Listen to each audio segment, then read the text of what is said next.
The ഐഡം ഇന്ററാക്ഷൻസിലേക്ക് മാന്യപ്രേക്ഷകർക്ക് വീണ്ടും സ്വാഗതം. ഇന്നത്തെ അതിഥി വളരെയേറെ പ്രത്യേകതകളും പ്രാധാന്യവുമുള്ള ഒരു വ്യക്തിയാണ്. ബ്രിട്ടീഷ് പാർലമെന്റിൽ ചരിത്രത്തിലാദ്യമായി മലയാളി പ്രാതിനിധ്യം കൊണ്ടുവന്ന ശ്രീ സോജൻ ജോസഫ്.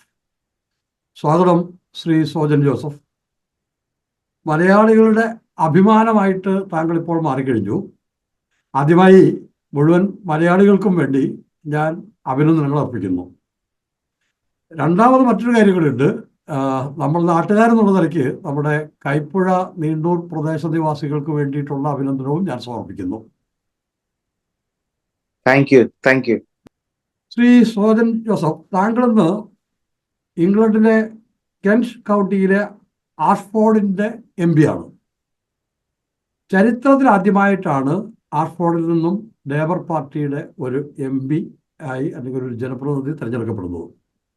തോൽപ്പിച്ചതും ചില്ലറക്കാരനെയല്ല, വളരെ മുതിർന്ന പാർലമെന്റേറിയനായ ഡാമിയൻ ഗ്രീനെയാണ് താങ്കൾ തോൽപ്പിച്ചത്. എങ്ങനെയാണ് ഈ നേട്ടത്തിലേക്ക് എത്തിയത്? പ്രധാനമായിട്ടും നമുക്ക് ഈ കഴിഞ്ഞ ഒരു 14 വർഷമായിട്ടൂടെ ഈ രാജ്യത്ത് കൺസർവേറ്റീവ് ഗവൺമെന്റ് ആയിരുന്നു അധികാരത്തിലുണ്ടായിരുന്നത്. അവരുടെ ഭരണത്തിന് കീഴിൽ ഇവിടെ പൊതുവെ ജനങ്ങൾക്ക് ഒരുപാട് ബുദ്ധിമുട്ടുകൾ, പ്രത്യേകിച്ച് ഈ കഴിഞ്ഞ ഒരു 3-4 വർഷങ്ങളായിട്ട് ഒരുപാട് ബുദ്ധിമുട്ടുകൾ, രാജ്യം ഒരു സാമ്പത്തിക പ്രതിസന്ധിയിൽ കൂടി കടന്നു പോവുകയായിരുന്നു. അതുപോലെ തന്നെ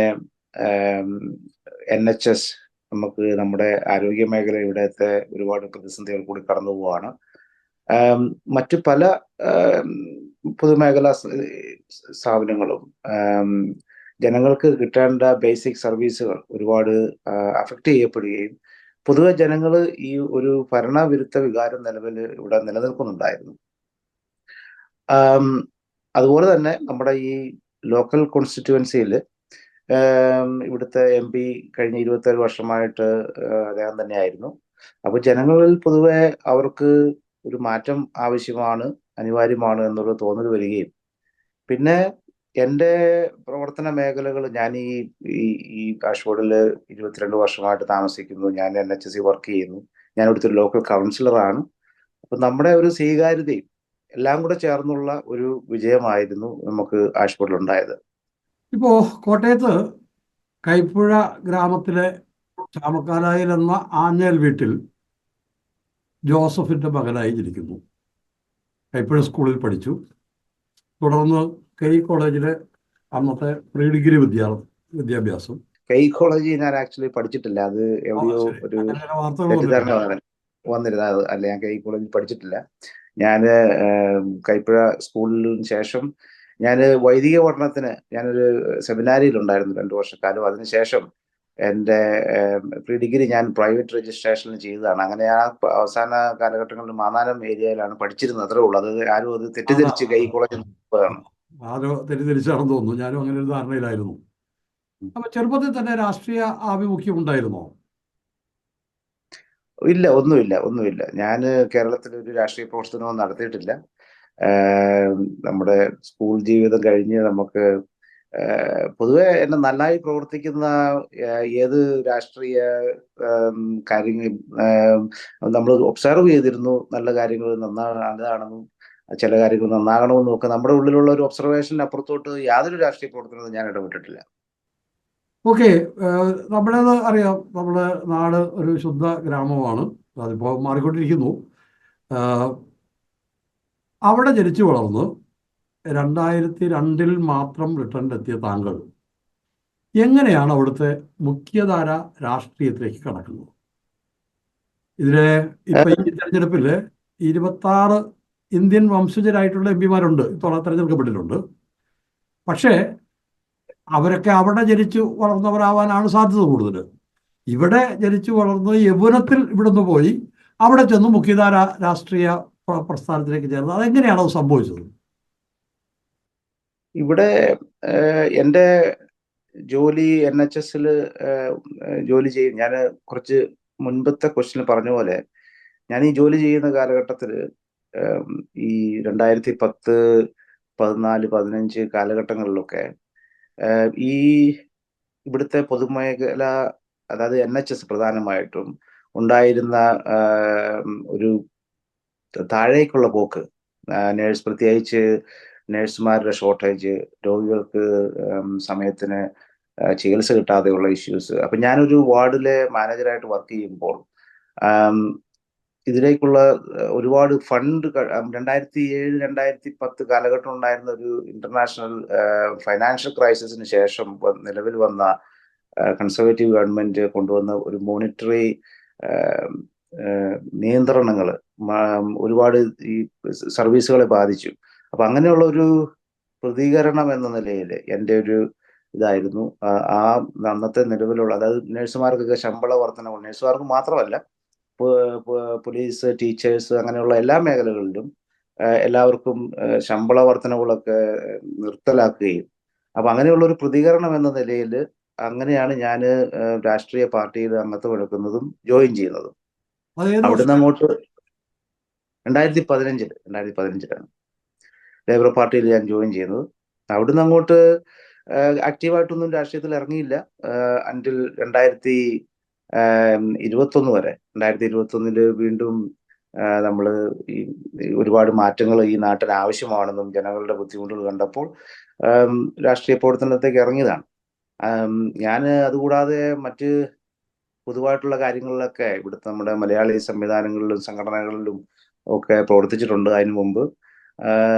പക്ഷെ നമ്മളൊരു മലയാളികൾ മാത്രമായിട്ട് ചുരുങ്ങി പോവാതെ നമ്മുടെ കമ്മ്യൂണിറ്റി, ഇവിടുത്തെ കമ്മ്യൂണിറ്റി ആയിട്ട് ഇന്റഗ്രേറ്റ് ചെയ്യുക എന്നുള്ള അവിടെ ഞാനൊന്ന് ലക്ഷ്യവും. പറഞ്ഞോട്ടെ, അത് ഇതില് ഇപ്പോൾ ബ്രിട്ടനിലായാലും US-ലായാലും നമ്മുടെ മലയാളി കമ്മ്യൂണിറ്റി പൊതുവിൽ അത് പ്രത്യേകിച്ചും ഫസ്റ്റ് ജനറേഷൻ മൈഗ്രൻസ് ആണെങ്കിൽ അവർ പ്രത്യേകിച്ചും അവിടുത്തെ ഒരു മുഖ്യധാര സമൂഹത്തിലേക്ക് ഇറങ്ങുക, അവിടുത്തെ മുഖ്യധാര രാഷ്ട്രീയത്തിലേക്ക് ഇറങ്ങുക, ഇതൊക്കെ അത്യപൂർവമാണ്.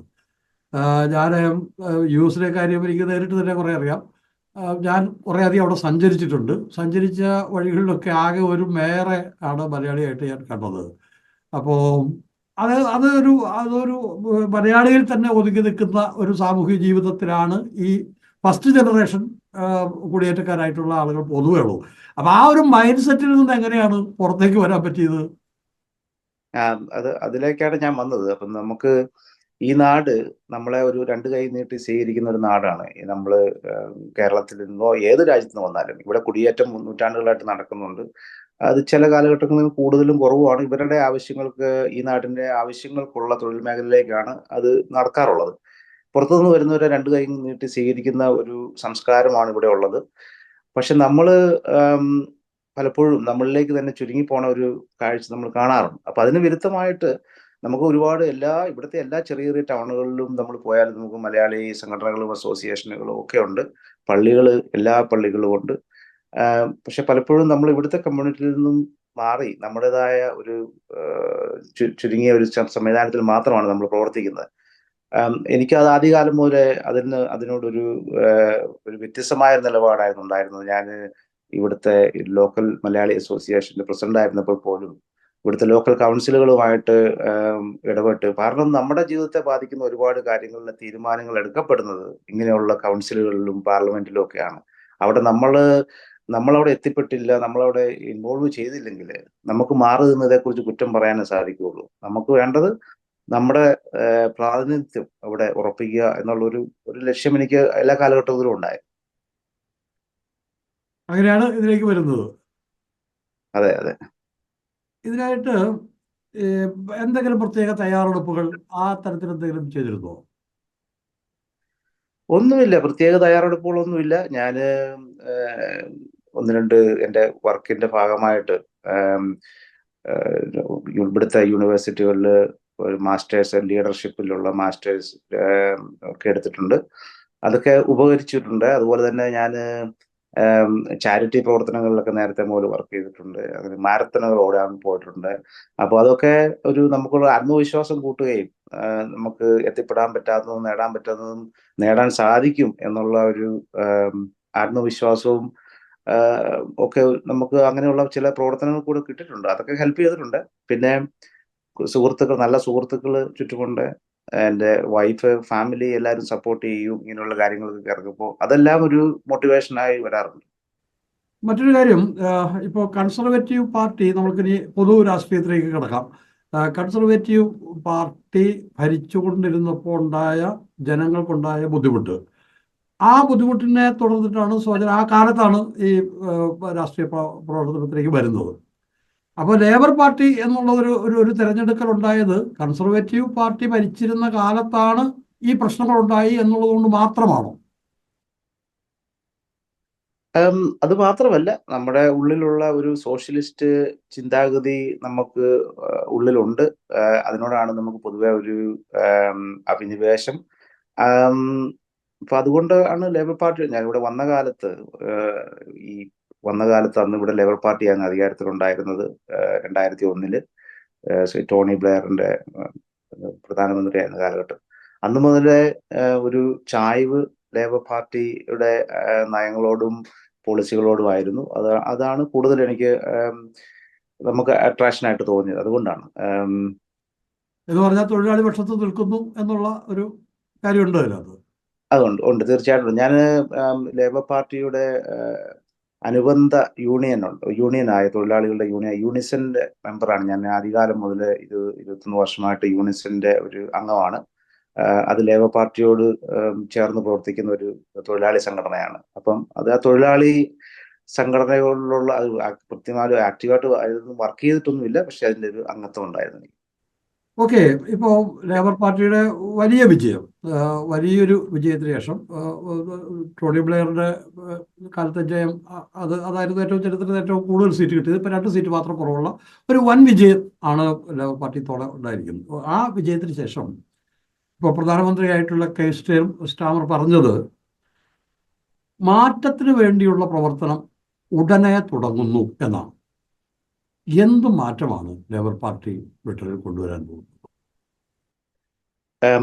പ്രധാനമായിട്ടും ഇപ്പം ഈ കഴിഞ്ഞ 14 വർഷം അധികാരത്തിലിരുന്ന കൺസർവേറ്റീവ് പാർട്ടിയുടെ ഒരു ട്രാക്ക് റെക്കോർഡ് നോക്കിയാൽ അവർക്ക് 5 പ്രൈം മിനിസ്റ്റേഴ്സ് ആ കാലയളവിൽ വന്നു. അവരുടെ പാർട്ടിക്കുള്ളിൽ ഒരുപാട് അഴിമതികളും ഒരുപാട് ഇൻഫൈറ്റിങ്ങും ഒക്കെ ഉണ്ടായിരുന്നു. അപ്പം ജനങ്ങൾക്ക് പൊതുവെ രാഷ്ട്രീയക്കാരോടുള്ള വിശ്വാസം ഈ അടുത്ത കാലത്തായിട്ട് നഷ്ടപ്പെട്ടു. പ്രത്യേകിച്ച് ഈ കോവിഡ് കാലഘട്ടത്തിൽ നമ്മൾ കോവിഡിനെ പ്രതിരോധിക്കാൻ ശ്രമിക്കുന്ന PPE കോൺട്രാക്ട് കൊടുത്തതിലും, അതുപോലെ തന്നെ ഈ രാജ്യത്ത് ലോക്ക്ഡൗൺ അനൗൺസ് ചെയ്തതിനു ശേഷം പ്രധാനമന്ത്രിയുടെ നേതൃത്വത്തിൽ ജനങ്ങൾക്കൊരു നിയമം കൊടുക്കുകയും എന്നാൽ ആ നിയമം അവർ പാലിക്കാതിരിക്കുകയും ചെയ്ത ഒരുപാട് പ്രശ്നങ്ങളൊക്കെ ഇവിടെ ഉണ്ടായിട്ടുണ്ട്. താങ്കൾക്ക് അറിയുമെന്ന് എനിക്കറിയത്തില്ല. അന്നത്തെ പ്രധാനമന്ത്രിയായിരുന്ന ബോറിസ് ജോൺസന് ആ കോവിഡ് കാലത്തെ നിയന്ത്രണങ്ങൾ ലംഘിച്ചതിന് പോലീസ് ഫൈൻ. അപ്പൊ ജനങ്ങൾക്ക് രാഷ്ട്രീയക്കാരിലുള്ള വിശ്വാസ്യത ഈ നാട്ടിൽ ഈ അടുത്ത കാലത്തായി നഷ്ടപ്പെടുകയുണ്ട്. അപ്പോൾ കിയർ സ്റ്റാമറിന്റെ ഒരു മാറ്റത്തിനുള്ള എന്ന് ഉദ്ദേശിക്കുന്നത് പൊതുപ്രവർത്തകർ, രാഷ്ട്രീയക്കാര് ജനങ്ങൾക്ക് വേണ്ടി പ്രവർത്തിക്കാനുള്ളവരാണെന്നും അല്ലാതെ അവരുടെ വ്യക്തിപരമായ നേട്ടങ്ങൾക്കും അവരുടെ രാഷ്ട്രീയ പാർട്ടിയുടെ നേട്ടങ്ങൾക്കാൾ ഉപരി രാജ്യത്തിന്റെ പുരോഗതിക്ക് വേണ്ടിയാണ് പ്രവർത്തിക്കേണ്ടത് എന്നുള്ളൊരു സന്ദേശമാണ് അദ്ദേഹം ഈ മാറ്റത്തിലൂടെ ഉദ്ദേശിക്കുന്നത്. അതൊരു വലിയ സന്ദേശമാണ്. അത് ഈ UK മാത്രമല്ല, ജനാധിപത്യം ഫോളോ ചെയ്യുന്ന എല്ലാ രാജ്യങ്ങൾക്കും അങ്ങനെയുള്ള ഒരു ആശയം മാറ്റത്തിന്റെ ആവശ്യമാണ്. ജനങ്ങൾക്കാണ് അധികാരം. ജനങ്ങളുടെ ആവശ്യങ്ങൾ മനസ്സിലാക്കി അവരുടെ ദൈനംദിന ജീവിതത്തിൽ ഇടപെട്ട് പ്രവർത്തിക്കുന്ന രാഷ്ട്രീയ ഒരു സന്ദേശമാണ് അദ്ദേഹം ആ മാറ്റത്തിൽ കൂടെ ഉദ്ദേശിക്കുന്നത്. അതിന്റെ പ്രവർത്തനങ്ങൾ ഞങ്ങൾ തുടങ്ങി കഴിഞ്ഞു.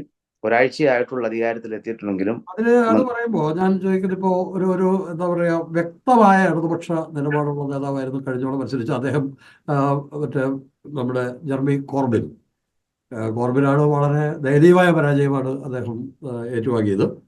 ഏതായാലും ആ ഒരു ശക്തമായ, എന്ന് പറഞ്ഞാൽ കമ്മ്യൂണിസത്തോട് അടുത്ത് നിൽക്കുന്ന തരത്തിലുള്ള നിലപാടുള്ള ആളായിരുന്നു അദ്ദേഹം.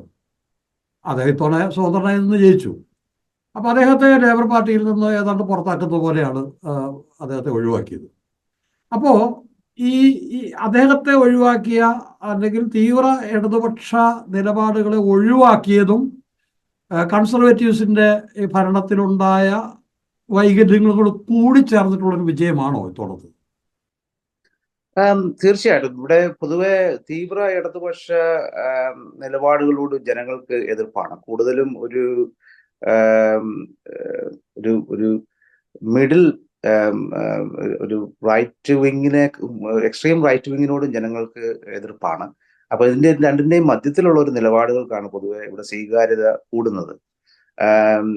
ശ്രീ ജെറമി കോവിൻ അദ്ദേഹത്തിന്റെ രാഷ്ട്രീയ നിലപാടുകൾ കൊണ്ട് മാത്രമല്ല, അദ്ദേഹത്തിന് മറ്റു ചില കാര്യങ്ങളിൽ തീരുമാനമെടുക്കാനുള്ള, പാർട്ടിയിൽ അച്ചടക്കം കൊണ്ടുവരാനുള്ള ചില ബുദ്ധിമുട്ടുകൾ കൊണ്ടൊക്കെയാണ് അദ്ദേഹം ഇതിൽ നിന്ന് മാറി നിൽക്കേണ്ടി വന്നതും ജനങ്ങൾ അദ്ദേഹത്തെ സ്വീകരിക്കാതിരുന്നതും.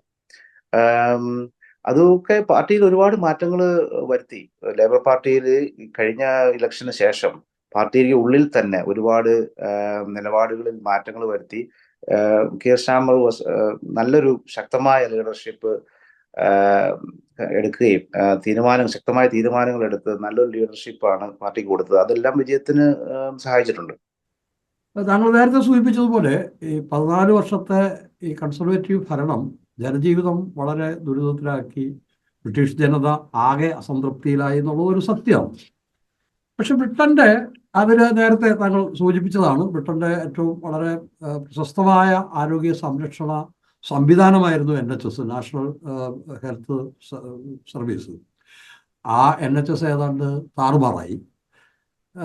റെയിൽവേ തൊഴിലാളികളും അതോടൊപ്പം തന്നെ സേവന മേഖലകളിലെ ഇതര തൊഴിലാളികളുമൊക്കെ സമരരംഗത്തിറങ്ങി. സാമ്പത്തിക മാന്ദ്യവും വിലക്കയറ്റവും ജനജീവിതം ദുരിതത്തിലാക്കി. അതുകൊണ്ട് തന്നെ പുതിയ സർക്കാരിലെ ജനങ്ങൾക്ക് വലിയ വിജയം നിങ്ങൾക്ക് തന്നിട്ടാണ് ജനങ്ങൾ ജയിപ്പിച്ചിരിക്കുന്നത്. പുതിയ സർക്കാരിൽ ജനങ്ങൾക്ക് വമ്പൻ പ്രതീക്ഷയും ഉണ്ടാവും. ആ പ്രതീക്ഷയ്ക്ക് ഒത്തുവരാൻ കഴിയുമെന്ന് പ്രതീക്ഷിക്കുന്നുണ്ടോ? തീർച്ചയായിട്ടും. പെട്ടെന്നുള്ള ഒരു മാറ്റത്തെക്കാൾ ഉപരി ലേബർ ഗവൺമെന്റ് മുന്നോട്ട് വെക്കുന്നത് അടുത്ത ഒരു 10 വർഷത്തെ പ്രവർത്തനങ്ങളാണ് മുന്നോട്ട് വെക്കുന്നത്. ചില ഇമ്മീഡിയറ്റ് ആയിട്ട് ചെയ്യാൻ പറ്റുന്ന ചില കാര്യങ്ങളുണ്ട്. അതിനേക്കുള്ള പ്രവർത്തനം തുടങ്ങിക്കഴിഞ്ഞു. പക്ഷേ ഒരു ലോകത്തിലെ ഒരു 5ാമത്തെ സാമ്പത്തിക ശക്തി എന്ന നിലയിൽ ബ്രിട്ടനെ പഴയ പ്രതാപത്തിലേക്ക് കൊണ്ടുവരാനാണ്, ജനങ്ങളുടെ ആവശ്യങ്ങൾക്ക് അനുസരിച്ച് പ്രവർത്തിക്കുന്ന ഒരു സർക്കാരാകാനും അവരുടെ ജീവിത നിലവാരം മെച്ചപ്പെടുത്താനും 10 വർഷം നീണ്ടു നിൽക്കുന്ന ഒരു റിന്യൂവൽ സ്ട്രാറ്റജിയാണ് സർക്കാരിനുള്ളത്. അതിനോടൊപ്പം നിരവധി പുതിയ പെട്ടെന്ന് ചെയ്യേണ്ട കാര്യങ്ങളിലും ഇടപെട്ട് തുടങ്ങിയിട്ടുണ്ട്. തീർച്ചയായിട്ടും അത് സാധിക്കുമെന്ന് തന്നെയാണ് എൻ്റെ വിശ്വാസം. ഇതിലെ ഇലക്ഷന് ശേഷം വന്നിട്ടുള്ള ചില പഠനങ്ങൾ കണ്ടപ്പോൾ മനസ്സിലായ ഒരു കാര്യം, ഇതിലെല്ലാ വിഭാഗം ജനങ്ങളും, അതായത് തൊഴിലാളികൾ, സമ്പന്നരായിട്ടുള്ളവർ, വ്യവസായികൾ, ചെറുപ്പക്കാർ, യുവജനങ്ങൾ, ഈ എല്ലാ വിഭാഗത്തിൽ നിന്നും ഇത്തവണ ലേബർ പാർട്ടിക്ക് പിന്തുണ കിട്ടിയിട്ടുണ്ട്. ഈ എല്ലാ വിഭാഗം എന്ന് പറയുമ്പം വിരുദ്ധ താല്പര്യങ്ങളും കൂടെ ചേർന്നതാണ്. ഇപ്പോൾ സമ്പന്നരുടെ താല്പര്യമാവില്ല താഴെക്കിടയിലുള്ള തൊഴിലാളികളുടെ താല്പര്യം. അപ്പം ഈ ഇതിലെ ഈ വൈരുദ്ധ്യം, ആ വൈരുദ്ധ്യം മുന്നോട്ടുള്ള പ്രയാണത്തിൽ ഒരു ഒരു ഒരു ഒരു വെല്ലുവിളിയായി വരാൻ സാധ്യതയുണ്ടോ ലേബർ പാർട്ടിക്ക്? അങ്ങനെ തോന്നുന്നില്ല. നമ്മുടെ പ്രവർത്തനങ്ങൾ എല്ലാ വിഭാഗം ജനങ്ങൾക്കും വേണ്ട അവരുടെ ആവശ്യങ്ങൾ, ഇപ്പൊ ഉദാഹരണത്തിന് യൂണിവേഴ്സിറ്റി പോകുന്ന വിദ്യാർത്ഥികൾ, സ്കൂളിൽ പോകുന്ന സ്കൂളുകൾ, അപ്പം ഓരോരുത്തരുടെയും ആവശ്യങ്ങൾ മനസ്സിലാക്കി അതിന് അനുസൃതമായിട്ട് പ്രവർത്തിക്കാൻ സാധിക്കും എന്നുള്ള ഒരു വിശ്വാസം നമുക്കുണ്ട്. അതിനനുസരിച്ചുള്ള പോളിസികളാണ് മാനിഫെസ്റ്റോയിൽ ഉൾപ്പെടുത്തിയിരിക്കുന്നത്. എല്ലാവരെയും ഉൾക്കൊണ്ടുകൊണ്ട് പോവുക, ജനങ്ങളിലുള്ള രാഷ്ട്രീയക്കാരിലുള്ള ജനങ്ങൾക്കുള്ള വിശ്വാസ്യത തിരിച്ചെടുക്കുക. അത് വെറുതെ വാക്കുകൾ കൊണ്ട് സംസാരിക്കുന്നതിനേക്കാൾ ഉപരി പ്രവർത്തനത്തിൽ അത് കാണിച്ചു കൊടുക്കുക മാത്രമാണ് ഈ പറഞ്ഞ എല്ലാ വിഭാഗങ്ങളെയും കൂടെ കൂട്ടി മുന്നോട്ട് പോകാൻ സാധിക്കുന്നത് എന്നാണ് എനിക്ക് തോന്നുന്നത്. ഇപ്പം നമ്മളൊരു ആഗോള സാഹചര്യം നോക്കി കഴിഞ്ഞാൽ ഇപ്പോൾ യൂറോപ്പിലാകെ ഒരു തീവ്ര വലതുപക്ഷം, നിയോ ഫാസിസ്റ്റുകളുടെ ഒരു വളർച്ച കാണാനുണ്ട്. അങ്ങനെ നിൽക്കുമ്പോഴാണ് ബ്രിട്ടനിൽ ലേബർ പാർട്ടി വൻ വിജയം നേടുന്നത്. തൊട്ടു മുമ്പ് ഫ്രാൻസിൽ ഇടതു സഖ്യം ആദ്യഘട്ടത്തിൽ തീവ്ര വലതുപക്ഷ പാർട്ടി മുമ്പോട്ട് വന്നെങ്കിലും യൂറോപ്യൻ യൂണിയൻ തെരഞ്ഞെടുപ്പിലും അവരാണ് ഫ്രാൻസിൽ മുമ്പിൽ വന്നത്. അവിടെ ഒരു ഇടതുപക്ഷ സഖ്യം ആണ് ഏറ്റവും കൂടുതൽ സീറ്റുകൾ നേടിയത്. അപ്പോൾ ജർമ്മനിയിലാവട്ടെ നിയോനാസികൾക്കെതിരെ, അവരുടെ വളർച്ചയ്ക്കെതിരെ അവിടെ ഭരണത്തിലിരിക്കുന്ന പാർട്ടിയുടെ നേതൃത്വത്തിൽ വലിയ റാലികൾ, ലക്ഷക്കണക്കിന് മനുഷ്യർ പങ്കെടുത്ത റാലികൾ എല്ലാ നഗരങ്ങളിലും നടക്കുകയുണ്ടായി. അപ്പം ഈ തരത്തിലുള്ള ഈ വിജയങ്ങൾ ആഗോള രാഷ്ട്രീയത്തിൽ എന്ത് സ്വാധീനം ചെലുത്തുമെന്നാണ് കരുതുന്നത്? താങ്കൾ സൂചിപ്പിച്ച ഒരു യൂറോപ്പിലാകമാനം ഒരു തീവ്ര വലതുപക്ഷ ചായ്വിനോട് ജനങ്ങൾക്ക് അടുത്തയിടെയായിട്ടുണ്ടായിട്ടുള്ള ഒരു മാറ്റം പൊതുവെ നമ്മൾ ശ്രദ്ധിക്കപ്പെടേണ്ടതാണ്. യു കെയിലാണെങ്കിലും പുതിയതായി രൂപീകരിച്ച റീഫോം പാർട്ടിയിലേക്ക് ഒരുപാട് അവർ വളരെയധികം വോട്ട് ശേഖരിച്ചു, വളരെയധികം ആളുകൾ അതിലേക്ക് വന്നിട്ടുണ്ട്. ഇതിനൊക്കെ പ്രധാനമായിട്ടുള്ള ഒരു കാരണം എന്ന് പറയുന്നത് അമിതമായിട്ടുള്ള കുടിയേറ്റം എന്ന് പറയുമ്പോൾ നമ്മൾ ലീഗലായിട്ട് വരുന്ന ഇവിടെ വരുന്ന ഷോർട്ടേജുകളിലേക്ക് ആളുകളെ റിക്രൂട്ട് ചെയ്ത് വിസ സ്വീകരിച്ച് വരുന്നതല്ല. അതുകൂടാതെ അനധികൃതമായിട്ടുള്ള കുടിയേറ്റം വലിയ തോതിൽ ഈ യൂറോപ്പിലാകമാനം വർദ്ധിച്ചിട്ടുണ്ട്. അത് ബ്രിട്ടനെയും ഒരുപാട് ഒരു വലിയ ഇഷ്യൂ ആയിരുന്നു ഇലക്ഷൻ സമയത്ത്. കഴിഞ്ഞ 2-3 വർഷത്തിനിടയിൽ അത് ഒരുപാട് വർദ്ധിച്ചിട്ടുണ്ട്. അതിനൊക്കെ എതിരെ എടുക്കാനുള്ള സർക്കാരുകളുടെ അതിനെ തടയുന്നതിനും അതിനെ നേരിടുന്നതിനും ഒക്കെയുള്ള ബുദ്ധിമുട്ടുകളൊക്കെ ഈ ആളുകൾക്ക് വലതുപക്ഷ ചായ്വിനോട് ആഗ്രഹം തോന്നാനുള്ള ഒരു കാരണമാണ്. അതിപ്പോ കുടിയേറ്റം എന്ന് പറയുന്ന ലോകമാകമാനം സംഭവിച്ചുകൊണ്ടിരിക്കുന്ന ഒരു പ്രതിഭാസമാണ്. അപ്പൊ അതിനെതിരെ ഈ ലേബർ പാർട്ടി മുന്നോട്ട് വെച്ച ചില നിർദ്ദേശങ്ങൾ, പോളിസികൾ, അത് ജനങ്ങൾ സ്വീകരിച്ചതിന്റെ ഒരു ഉദാഹരണമാണ് ഈ വിജയം. അത് നമ്മൾ മുന്നോട്ട് വെച്ച പോളിസികൾ ആ രീതിയിൽ പ്രാവർത്തികമാക്കുക, അതിനാണ് പ്രാധാന്യം. അപ്പം ജനങ്ങൾക്ക് വിശ്വാസ്യത കൂടും.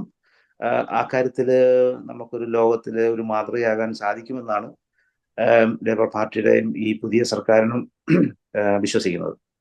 ഇതിപ്പോ നേരത്തെ താങ്കൾ സൂചിപ്പിച്ച, അത് വളരെ ശരിയായി സൂചിപ്പിച്ച പോലെ ഈ കുടിയേറ്റം ഒരു പ്രശ്നം തന്നെയാണ്. പക്ഷേ ഈ കുടിയേറ്റത്തിൻ്റെ കാരണങ്ങൾ അത് പലപ്പോഴും ജനവിരുദ്ധമായ നടപടി, ഇപ്പോൾ യുദ്ധങ്ങൾ, അതേപോലെ തന്നെ തീവ്ര നിലപാടുകാരുടെ ആക്രമണങ്ങൾ, അത്തരത്തിൽ അതിപ്പോൾ ഒരു സ്ഥലത്ത് മനുഷ്യജീവിതം അസാധ്യമാക്കുന്ന തരത്തിലുള്ള രാഷ്ട്രീയ ചെയ്തികൾ തന്നെയാണ് ഈ കുടിയേറ്റത്തെയും ഉണ്ടാക്കുന്നത്. അപ്പോൾ അതിലെ യൂറോപ്പിലെ ജനാധിപത്യ പാർട്ടികളെല്ലാം അതിനോടൊരു തുറന്ന മനസ്സോടുകൂടി കഴിയുന്നത്ര സ്വീകരിക്കാനും ശ്രമിച്ചെടുത്തുനിന്നാണ് ഇത്തരത്തിലേക്കുള്ള മാറ്റങ്ങൾ ഉണ്ടാകുന്നത്. അങ്ങനെ വരുമ്പോൾ നമുക്കറിയാം, ഇപ്പോൾ ഉക്രൈൻ യുദ്ധം നടക്കുന്നുണ്ട്. അവിടെ സ്വാഭാവികമായിട്ടും ബ്രിട്ടൻ നാറ്റോ പക്ഷത്തുനിന്ന് ആ നിലപാടിൽ മാറ്റം ഉണ്ടാവാൻ സാധ്യതയില്ല. അതേസമയം വളരെ ജനാധിപത്യ വിരുദ്ധവും മനുഷ്യത്വ വിരുദ്ധവുമായ രീതിയിലാണ് ഇസ്രായേൽ ഗാസയിലേക്ക് കടന്നു കയറുന്നത്. അവിടെ ആശുപത്രികൾ ആക്രമിക്കുന്നു, കുഞ്ഞുങ്ങൾ മരിക്കുന്നു, ഭക്ഷണവും വെള്ളവും കിട്ടാൻ പോലുമുള്ള സൗകര്യങ്ങളെ തടയുന്നു. അപ്പം ഇതിനെ ബ്രിട്ടന് അതിനോടൊരു റെസ്പോൺസ് ഇതുവരെ തൊണ്ടിട്ടില്ല. വിദേശ നയത്തിൽ ഇപ്പോൾ ഒരു കാര്യം വളരെ വ്യക്തമാണ്. ഇപ്പോൾ ഒരു ജൂ സമ്മർദ്ദം ബ്രിട്ടനിൽ വളരെ പ്രധാനമാണ്.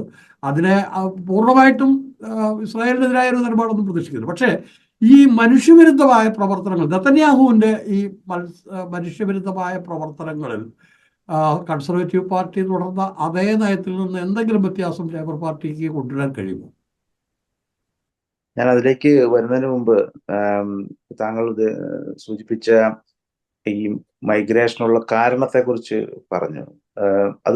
ഒരു പരിധി വരെ കാരണങ്ങൾ, ലോകത്തുണ്ടാകുന്ന യുദ്ധങ്ങളും കാലാവസ്ഥ വ്യതിയാനങ്ങളും മനുഷ്യർക്ക് ജീവിക്കാൻ പറ്റാത്ത സാഹചര്യങ്ങളൊക്കെ ആകാം ഇങ്ങനെ ആളുകൾ പലായനം ചെയ്യുന്നതും മറ്റ് സുരക്ഷിതമായ സ്ഥലങ്ങളിലേക്ക് പോകുന്നതും.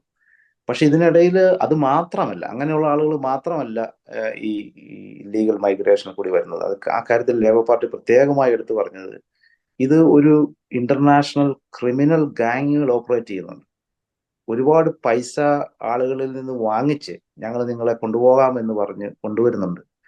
നിരവധി പേരാണ് ഇംഗ്ലീഷ് ചാനലിലൊക്കെ മരിക്കുന്നത്. അപ്പോൾ ഇത് എല്ലാവരും അവരുടെ ജീവിത സാഹചര്യങ്ങൾ കൊണ്ടും ജീവിതത്തെ ഭയന്നും ഓടിപ്പോരുന്നവരും ഒന്നുമല്ല എല്ലാവരും. ഇന്ത്യയിൽ നിന്ന് പോലും ഇങ്ങനെയുള്ള കുടിയേറ്റങ്ങൾ നടക്കുന്നുണ്ട്. എൻ്റെ അറിവിൽ ഇന്ത്യയിൽ എങ്ങും ആർക്കും കേരളത്തിൽ മലയാളികളെ ഞാൻ കണ്ടിട്ടുണ്ട് ചില ക്യാമ്പുകളിലൊക്കെ. എൻ്റെ അറിവിൽ കേരളത്തിൽ ആർക്കും ജീവിക്കാനോ ജീവിത സാഹചര്യമോ അല്ല അവരുടെ ജീവൻ അപകടത്തിലുള്ള ഒരു സാഹചര്യമൊന്നും ഉണ്ട് എന്ന് എൻ്റെ അറിവിൽ ഇല്ല. തീർച്ചയായിട്ടും ഇല്ല. അപ്പൊ നമ്മൾ കുടിയേറ്റത്തെ കുറിച്ച് പറയുമ്പോൾ ഇതിനെ ചൂഷണം ചെയ്യുന്ന അതിന് ഞാൻ ഇടയ്ക്കെന്ന് പറയാം, ഇതിനെ ഒരു സാന്ദർഭികമായി പറയുന്നതാണ്. ഇതിനെ ഞാനൊരു ഫേസ്ബുക്ക് പോസ്റ്റ് ഒരാളുടെ വായിക്കുമ്പോൾ അതിന് പറയുന്നത് എന്താ വെച്ച് കഴിഞ്ഞാൽ, നിങ്ങൾക്ക് അമേരിക്കയിലേക്കുള്ള വിസിറ്റ് വിസ 10 വർഷത്തേക്ക് ഞാൻ സംഘടിപ്പിച്ചു തരും, ഞാൻ വഴിയാണെങ്കിൽ അതിന് ഇത്ര പൈസ തന്നാൽ മതി. അത് കഴിഞ്ഞ് അവിടെ ചെന്നാൽ ഉടനെ തന്നെ നിങ്ങൾ അത് ഇത് സംഘടിപ്പിക്കുന്നതിന് 36,000 രൂപ അങ്ങനത്തെ ഒരു ഇതാണ് പറയുന്നത്. അവിടെ ചെന്നാൽ ഉടനെ തന്നെ നിങ്ങൾക്ക് അവിടെ കേസ് കൊടുക്കാനും പിന്നെ അവിടെ വർക്ക് പെർമിറ്റ് കിട്ടാനുമുള്ള ഇത് ക്രിമിനൽ നടപടിയാണ്. അതിന് ഫേസ്ബുക്ക് പോലുള്ള സാധനമുണ്ട്. അതിനെന്തോ 4-5 ലക്ഷം രൂപയാണ് ഇയാൾ ചോദിക്കുന്നത്. ഈ തരത്തിൽ ലോകമെമ്പാടുമുള്ള ആളുകൾ ഇത് ചെയ്യുന്നുണ്ടാവും. മാത്രമല്ല ഈ രണ്ട് മറ്റേ രാജ്യങ്ങൾ തമ്മിലുള്ള ബന്ധത്തെ പോലും ഉലയ്ക്കുന്ന തരത്തിലുള്ള ഇത്തരം ക്രിമിനൽ നടപടികളെ ചെറുക്കാനുള്ള ഒരു സംവിധാനത്തിനും ലേബർ നേതൃത്വം കൊടുക്കും എന്നാണ് പറഞ്ഞു വരുന്നത്. തീർച്ചയായിട്ടും തീർച്ചയായിട്ടും. അപ്പൊ ഞാൻ പറഞ്ഞു വന്നത്, ഇതിനിടയിൽ നമുക്ക് ജെന്യുവിൻ ആയിട്ടുള്ള ആളുകളെ നമുക്ക് നഷ്ടപ്പെടുകയും ഇതുപോലെയുള്ള ക്രിമിനൽ ഗാങ്ങുകളുടെ ഓപ്പറേഷൻ അതിനെ തീർച്ചയായിട്ടും തടയിടും. അതിന് വ്യത്യാസമൊന്നുമില്ല. പിന്നെ രണ്ടാമത് താങ്കൾ സൂചിപ്പിച്ച പലസ്തീൻ ഇസ്രായേൽ ഇഷ്യൂവിൽ ലേബർ പാർട്ടിയുടെ ആദ്യം മുതലുള്ള നിലപാട് യുദ്ധം അവസാനിപ്പിക്കണം. അതിന് ഈ റീസെന്റ് ഉണ്ടായ ഇഷ്യൂവിന്റെ തുടക്കം തന്നെ ഇസ്രായേലിനെ എതിരെ പോയി നടത്തിയ ആക്രമണമാണ് തുടക്കം തുടങ്ങിയത്. അത് ഇസ്രായേലിന് അവരുടെ രാജ്യത്തെ സംരക്ഷിക്കാനുള്ള അവകാശം അവർക്കുണ്ട്.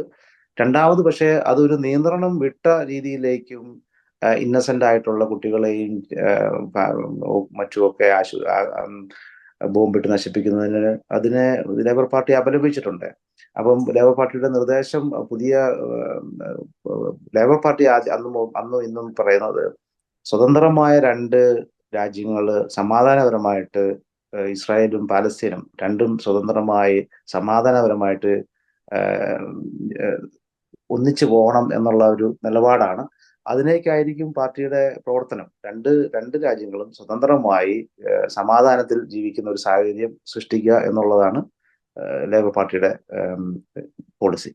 നമുക്കിനി ഇന്ത്യയിലേക്ക് വരാം. ഇന്ത്യയുമായിട്ടുള്ള ബ്രിട്ടന്റെ ബന്ധം അത് ഇന്ത്യയെ സംബന്ധിച്ച് വളരെ പ്രധാനപ്പെട്ടതാണ്. ഇന്ത്യയും ബ്രിട്ടനും തമ്മിൽ ഒരു സ്വതന്ത്ര വ്യാപാര കരാർ ഉണ്ടാക്കിയിട്ടുണ്ട്.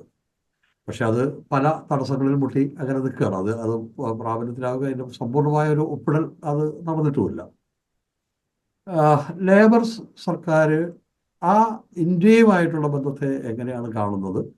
ഇതിപ്പോൾ ഈ കരാറിൻ്റെ സങ്കല്പം അനുസരിച്ച് 2030 100 ബില്യൺ പൗണ്ടിൻ്റെ വ്യാപാരം ഈ ഇരു രാജ്യങ്ങൾ തമ്മിൽ നടക്കുക. അത് അങ്ങനെ നടന്നു കഴിഞ്ഞാൽ ഇരു രാജ്യങ്ങൾക്ക് അത് കൂടെ ഇന്ത്യയെ സംബന്ധിച്ച് വളരെ പ്രധാനപ്പെട്ടതുമാണ്. അപ്പോൾ അത്തരം കാര്യങ്ങളിൽ എന്ത് നിലപാടായിരിക്കും? അത് എത്രയും വേഗം ഇപ്പോഴത്തെ നേരത്തെ പ്രധാനമന്ത്രി ആവുന്നതിന് മുമ്പ് തന്നെ ഇത് വളരെ പ്രധാനപ്പെട്ട കാര്യമാണെന്ന് നേരത്തെ അദ്ദേഹം പറഞ്ഞിട്ടുള്ളതാണ്. അപ്പോൾ അതിലേക്ക് കുറച്ചുകൂടെ വേഗതയിൽ പോകാനുള്ളൊരു സാധ്യത ഉണ്ടോ? സാധ്യത കാണുന്നുണ്ട്. ഇന്ത്യയുമായിട്ടുള്ള ബന്ധം പ്രത്യേകിച്ച് സാമ്പത്തിക കാര്യങ്ങളിൽ കഴിഞ്ഞ സർക്കാരിന്റെ കാലത്ത് തന്നെ അതിന്റെ നടപടികൾ തുടങ്ങിയിരുന്നു. അത് താങ്കൾ സൂചിപ്പിച്ച പോലെ അത് പൂർണ്ണമായും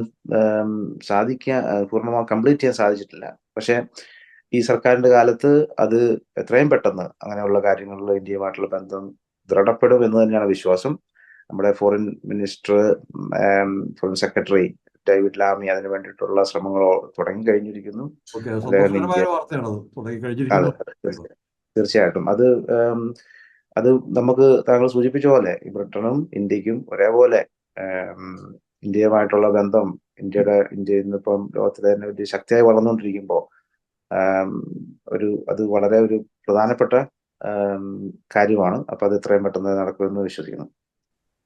മറ്റൊരു കാര്യം, കേരളത്തെ സംബന്ധിച്ച് സ്പെഷ്യലായിട്ട് ഈ ബ്രിട്ടീഷ് നയങ്ങൾ കേരളത്തിന്റെ ഇപ്പോഴത്തെ സാഹചര്യത്തിൽ അത് കേരളത്തിലെ യുവസമൂഹത്തിന് വളരെ പ്രധാനപ്പെട്ടതാണ്. ഇപ്പോൾ നേരത്തെ ഇവിടുന്ന് വിദ്യാഭ്യാസ വിസയിൽ പോകുന്നവർക്ക് 2 വർഷത്തെ സ്റ്റേ ബാക്ക് ഉണ്ടായിരുന്നത് ഇപ്പോൾ അത് 6 മാസമായി കുറച്ചിരിക്കുന്നു. അതേപോലെ തന്നെ ഈ സ്റ്റുഡൻറ് വിസയിൽ പോകുന്നവർക്ക് പോലും അവിടെ അവരെ ആശ്രിതരായിട്ടുള്ളവരെ കൊണ്ടുവരാനുള്ള അനുമതി ഉണ്ടായിരുന്നു, ഇപ്പം അതില്ല. അപ്പം ഈ കാര്യങ്ങളിലൊക്കെ ഒരു മാറ്റം വരാൻ, ഒരു മലയാളി എന്നുള്ള നിലയിൽ അതിൽ ഇടപെടാനുള്ളൊരു സാധ്യതയുണ്ടോ? ഈ ഈ ഇവിടുത്തെ യൂണിവേഴ്സിറ്റി ഈ സ്റ്റുഡൻറ് മൈഗ്രേഷനിലും അതുപോലെ തന്നെ ജോബ് മൈഗ്രേഷനിലും ഒക്കെ ഈ നാട്ടിലെ പോളിസി അത് എല്ലാ കാലവും ഇവിടെ നടന്നിട്ടുണ്ട്. അത് ഇലക്ഷൻ സമയങ്ങളാകുമ്പോഴത്തേനും അതൊരു പ്രധാന ചർച്ചയായി വരാറുണ്ട്. അതില് എപ്പോഴും പോളിസികളിൽ മാറ്റങ്ങൾ വരുന്നുണ്ട്. ഈ നാട്ടില് യൂണിവേഴ്സിറ്റികൾ എപ്പോഴും വിദേശ സ്റ്റുഡൻസിനെ സ്വീകരിക്കുന്ന ഒരു നിലപാടാണ് കണ്ടുവരുന്നത്. ഒരുപാട് ഇന്ത്യയിൽ നിന്ന് മാത്രമല്ല, ചൈനയിൽ നിന്നും അതുപോലെ മറ്റു ഫോറിൻ രാജ്യങ്ങളിൽ നിന്ന് എല്ലാ സ്റ്റുഡൻസും ഇവിടെ വരാറുണ്ട്. അതില് തീർച്ചയായിട്ടും അതുപോലെ തന്നെ ജോബ് മൈഗ്രേഷനിലാണെങ്കിലും എല്ലാ കാലത്തും ഒരു അതിന്റെ ഏറ്റക്കുറച്ചിലുകൾ ഉണ്ടാകാറുണ്ട്. ഈ നാട്ടിലെ ആവശ്യമുള്ള രീതിയിൽ അതിനുള്ള പോളിസികളിൽ മാറ്റം വരും എന്ന് തന്നെയാണ് ഞാൻ വിശ്വസിക്കുന്നത്. സ്റ്റുഡൻസിന് വീണ്ടും വരാനും പഠിക്കാനും ഒക്കെയുള്ള സാധ്യതകൾ. അപ്പൊ ഉദാഹരണത്തിന് ഈ സ്റ്റേ ബാക്കുകൾ ഇതിനു മുമ്പും നിർത്തലാക്കിയിട്ടുണ്ടായിരുന്നു. അന്ന് യൂണിവേഴ്സിറ്റികളിൽ സ്റ്റുഡന്റ് കുറഞ്ഞപ്പോ ഈ സ്റ്റേ ബാക്ക് വീണ്ടും കൊണ്ടുവരികയും അത് പുനഃസ്ഥാപിക്കുകയും ചെയ്തതാണ് ആ സമയം. എന്ന് പറഞ്ഞ പോലെ കാലഘട്ടത്തിനനുസൃതമായിട്ടുള്ള മാറ്റങ്ങൾ ഉണ്ടാകും എന്ന് തന്നെയാണ് വിശ്വസിക്കുന്നത്. തീർച്ചയായിട്ടും അതിൽ അങ്ങനെയുള്ള കാര്യങ്ങളിൽ ഇടപെടാനും എനിക്ക് സാധിക്കും എന്ന് ഞാൻ കരുതുന്നു. ഓക്കെ, അവസാനമായി ഒരു ചോദ്യം കൂടെ. എന്നാ നാട്ടിലേക്ക് വരിക? ഇവിടെ എല്ലാവരും കാണാൻ